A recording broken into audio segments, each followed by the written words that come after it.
How's it going, everyone? Welcome back to the channel, and if you're new here, thank you for stopping by. My name's Dylan, and today we're going to be taking a look at Tetsuko Umezawa. The new one, that is. Tetsuko is a 1-3 for 1 and a blue who says creatures you control with power or toughness 1 or less can't be blocked.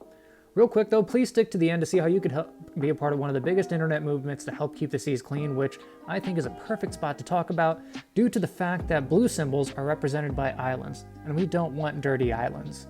With that said, Tetsuko is pretty straightforward with what she wants us to do, so with that, let's make some tiny people major threats. Let's first start off with the absolute best mechanic to abuse with Tetsuko's ability.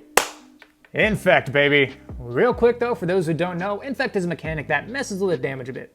Instead of it being taken in the form of life points, hit points, whatever you want to call it, damage is instead dealt in the form of neg1 counters to creatures and poison counters for players. These counters don't go away, and a player that gets to 10 freaking dies.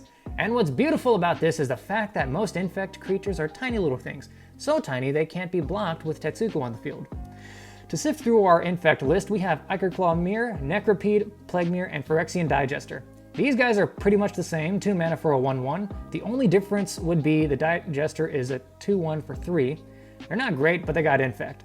And an equipment of mine that is my absolute favorite for these guys would be Trepanation Blade. Trepanation Blade says whenever equipped creature attacks, defending player essentially mills until they hit a land card. The equipped creature gets +1/+0 for each card revealed this way. And so let's assume we're swinging 3 Infect at someone, for instance. All they have to do is mill 7, and that's game.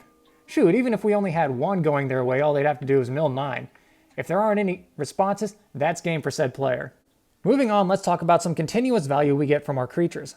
We got Mistblade Shinobi, Mist Syndicate Naga, and Scroll Thief. Mistblade Shinobi lets us return a creature our opponent controls upon damage to its owner's hand. Mist Syndicate Naga creates us a copy of himself each time he deals combat damage to a player, and Scroll Thief draws us a card each time it deals combat damage to a player.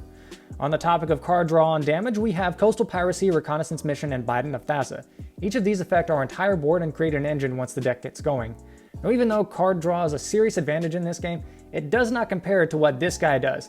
And that would be a hidden gem you can find over at my friend Dboe's channel at DylanCEdh. Check it out and tell us what you think. Now, relying on just that one hidden gem entirely is a bit of a stretch, so let's get into the creation of token effects. First up, we got Clone Legion, Stolen Identity, and Rite of Replication. Clone Legion creates us copies of each creature on someone's board. Usually we're going to want to target ourselves with this spell, but if someone else is running token effects or even Eldrazi, I think it's clear who the real target is. Rite of Replication lets us create a token copy of a creature, and for an additional 5 mana lets us create 5 copies. Lastly, Stolen Identity creates a copy of any artifact or creature on the battlefield and lets us cipher it onto a creature and copy it whenever the creature deals combat damage to a player. I know all of these spells do cost a lot of mana and they're a bit expensive to pull off, but to that I say, 1, these are what I'd consider to be the win cons of the deck. 2, they're supposed to be game changers for a casual pod, and 3, because of their mana cost, if these things resolve, they deserve to. Lastly, let's get into the interaction, and oh boy are we truly living to the reputation of Mono Blue. First up, we got the staples in here. We got Negate, we got Counterspell, and we got Cancel. Next up, we have Unwind, Mana Leak, and Foil. Unwind lets us untap 3 lands upon resolution. Mana Leak is a tax effect that I love. Our opponents can choose to let it resolve and counter their stuff, waste a counterspell on it, or just pay the 3. All of these options will screw our opponents up no matter how small, and Foil is a counterspell that lets you discard an island card as well as another card to cast it without paying its mana cost. Misdirection is also a good one that lets you exile a blue card instead of paying the mana cost. It changes the targets of a spell or ability with a single target, and the reason I like cards like this and Deflecting Swat is because you're able to get around Dovin's Veto type spells. You're not countering anything, you're changing the targets and having opponents counter their own stuff. Now let's get into why our opponents can't have nice things. First up, we're running Pongify, Rapid Hybridization, and Reality Shift. Pongify and Rapid Hybridization are each 1 mana kill spells that take out a creature our opponents control, and Reality Shift exiles and has the opponent manifest the top card of their library.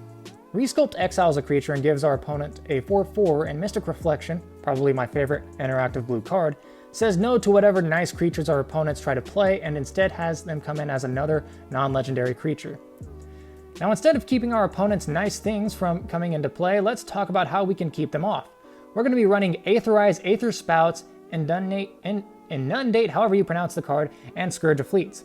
Aetherize and Aether Spouts screw with attacking creatures our opponent control. Aetherize returns all attacking creatures to their owner's hand, and Aether Spouts makes our opponents choose between putting their creatures on the top or bottom of their library. So basically they have to choose between screwing up their draws for the next few turns, or depending on how much they care for them, wasting a tutor to go get them back. Or, they could just choose to put them all in the bottom of their library. Finally, Inundate returns all non-blue creatures to their owner's hands, sometimes leaving our opponents wide open. Scourge of Fleets comes in and returns all creatures our opponents control with toughness less than the number of islands we control to their hand. Truly a great board wipe on a creature, especially if you're on a budget. With that, let's assess the power level of the deck. Starting from 10, let's get into the weaknesses. Our win cons are pretty steep in terms of mana cost, and anywhere between 9 and 12 mana, that is pretty pricey. So with our own wins being a bit on the expensive side, let's dock a point. There are no mana positive rocks in here, and with the average mana curve being 3.26, we can't really expect a whole lot of explosive turns. We also have to think about holding open mana. With these two in mind, let's dock 2 points. 1 for the curve, 1 for the mana we should hold up. There is a mana double in here, that being Caged Sun, however, playing it completely shuts down Tetsuko's ability given that it beefs up blue creatures by 1. With the very finicky nature of this, let's dock another point. And because this deck is pretty slow, let's dock 2 points. I know this seems like me being a bit too picky, but speed is a very important factor in determining the level. Seeing as how our main win con revolves around damage, that's really already slow in of itself. And the absolute earliest we can definitely win with this is turn 5 with very specific cards each play. If you've been keeping track, that leaves us at 4. And now for our saving grace. There are 15 pieces of instant speed interaction, with 7 of those being counterspells, 2 being defensive in terms of attacks, and the remainder being kill/exile spells.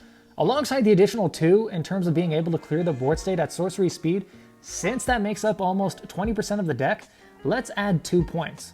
Narset prevents our opponents from being able to draw more than 1 card a turn. Let's add another point. And with most of our stuff being able to get through either using Tetsuko's ability or throwing Wander into the graveyard, let's add 1 more. With that, our deck is left at an 8, surprisingly. Maybe including the Narset is a bit of a stretch. I don't believe it truly is an 8, but who knows. It may indeed be. Anyway, thank you all for watching. If you made it this far, it really means a lot, and if you like what you saw, maybe consider subscribing? Or if you just liked it but didn't love it, a simple like is also nice. But if you don't want to do that, you could just rewatch the video. Or not. I'm not going to tell you what to do. Anyway, we do have a Discord server down below as well as a TCG player affiliate link. If you'd like to help support the channel, if you just plan on buying cards, to buy cards that you really don't need, instead please consider donating to the TeamSeas initiative. TeamSeas is a movement where for each dollar, it equates to 1 pound of trash removed from the ocean.